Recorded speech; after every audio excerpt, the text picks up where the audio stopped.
Урматтуу Айбек Жанышбекович, мына кечээ маалымат чыкты, жол кирени мэрия 40 сомго көтөрөт деп. Ушу боюнча маалымат берип койсоңуз, бул туура маалыматпы? Же ушундай пландарыңыз барбы? Дифференцированный тариф деп коет, накталай төлөмдөргө биз ушул 40 сомго чейин көтөрөлүк деген чечим долбоорун коомдук талкууга чыгардык. Себеби эмнеден?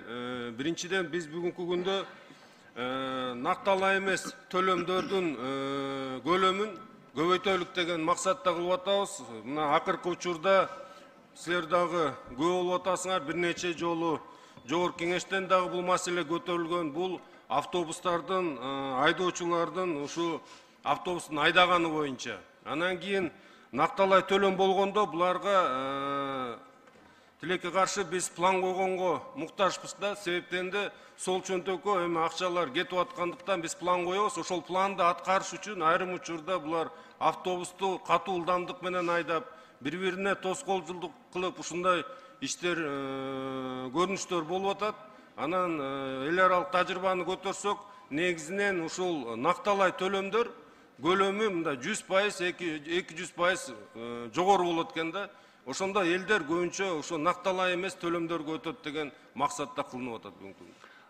Накталай эместин тарифи канча калды? 17 сом бойдон калат, ал өзгөрүлбөйт. Өзгөрүлбөйт ал. Өзгөрүлбөйт. Андан сырткары азыр биз дагы чеч долбоорлорду иштеп чыгып атабыз. Ал жерде бир киши эгер 2-3 жолу автобуска отуруп бир убакытта бир жерге жетүү максатында эгер 2-3 жолу автобуска отура турган болсо, бир эле жолу төлөнөт деген ыкмаларды иштеп чыгып атабыз бүгүнкү күндө.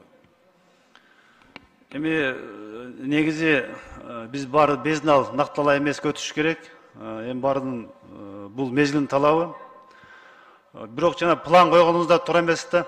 Ошо жолун тапсаңыздар. Эми бири-бири менен план толтурабыз деп, бири-бири менен жарышып, мына кечээ кырсык болду. Канча автобус авария болуп атат. Ушунун жолун план эмес башкача карабайсыздарбы? Же бирден кондуктор коюңуздар.